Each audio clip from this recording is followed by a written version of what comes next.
নমস্কার বন্ধুরা, সীমাস কিচেন থেকে সবাইকে স্বাগত। আজকে আমরা বেরিয়ে পড়েছি বৈশিষ্ট্যমুনির আশ্রমে। চলে এলাম সেই আশ্রমে। আহ, কি অপরূপ দৃশ্য! কিন্তু বন্ধুরা, আপনারা কি জানেন এই বৈশিষ্ট্যমুনিকে? কী বা তার জন্ম পরিচয়, আর কেই বা তার মাতা? আমি আজকে সেই গল্পটাই আপনাদের কাছে শেয়ার করছি। তাহলে বন্ধুরা, চলুন শুরু করি সেই গল্প। প্রাচীনকালে কামকোটি অর্থাৎ পশ্চিমবঙ্গে বীরভূম জেলার দ্বারকা নদীর তীরে কবিনন্দ অরণ্যে কুবুদ্ধ নামে এক সন্ন্যাসী বাস করতেন। অপর প্রান্তে ছিল চন্দ্রচূড় রাজ্য। সেখানে ছিল চন্দ্রচূড় নামে এক শিবলিঙ্গ। রাজা এই শিব ঠাকুরের বরে জন্মলাভ করেন জন্য নাম হয় চন্দ্রচূড় রাজা। রাজার স্ত্রী ছিলেন তারাবতী। তারাবতী প্রতিদিনই দাসী হারাবতীকে নিয়ে সেখানে যেতেন পুজো দিতে, আর হারাবতী তখন বাইরে পায়চারি করতেন। তারাবতী পুজো শেষে বাইরে এলেন। সেখানে হঠাৎ দেখলেন কুবুদ্ধ এক সন্ন্যাসী।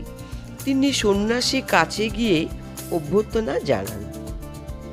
সন্ন্যাসী কুবুদ্ধ রানী তারাবতীকে তার কামলাভের প্রস্তাব দেন। তারাবতী ভীষণ চিন্তায় পড়লেন। সন্ন্যাসী শর্তে রাজি না হলে তিনি অভিশাপ দেবেন, আবার রাজি হলে তার সতীত্ব নষ্ট হয়ে যাবে। এই ভেবে ভীষণ চিন্তায় পড়ে গেলেন রানী তারাবতী। তারপরে হারাবতীর সঙ্গে দেখা হলে সব কিছু তিনি খুলে বলেন। হারাবতী ভাবল এই রাজপ্রাসাদের অন্যে সে প্রতিপালিত, তাই তারাবতীকে বিপদমুক্তির কথা চিন্তা করে তারাবতীকে বলল সে সমস্যার সমাধান করবে। পরের দিন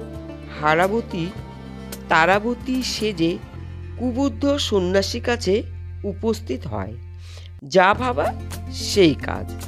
কুবুদ্ধ হারাবতীকে চন্দ্রাবতী ভেবে তিনি তার কাম চরিতার্থ করেন।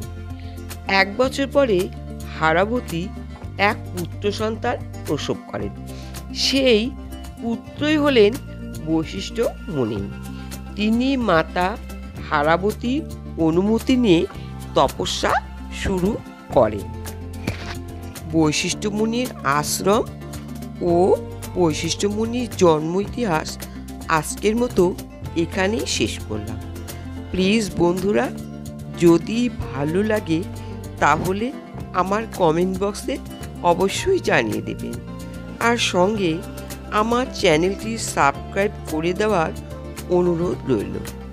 আর বন্ধুরা, আর একটা কথা, পাশে থাকা বেল বাটনটি ক্লিক করে দেবেন, তাহলে আমি যখনই নতুন কোনো ভিডিও আপলোড করব তার নোটিফিকেশান আপনারা সঙ্গে সঙ্গে পেয়ে যাবেন।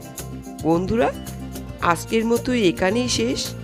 আবার দেখা হবে নতুন কোনো ভিডিও নিয়ে। সবাই খুব ভালো থাকুন, সুস্থ থাকুন।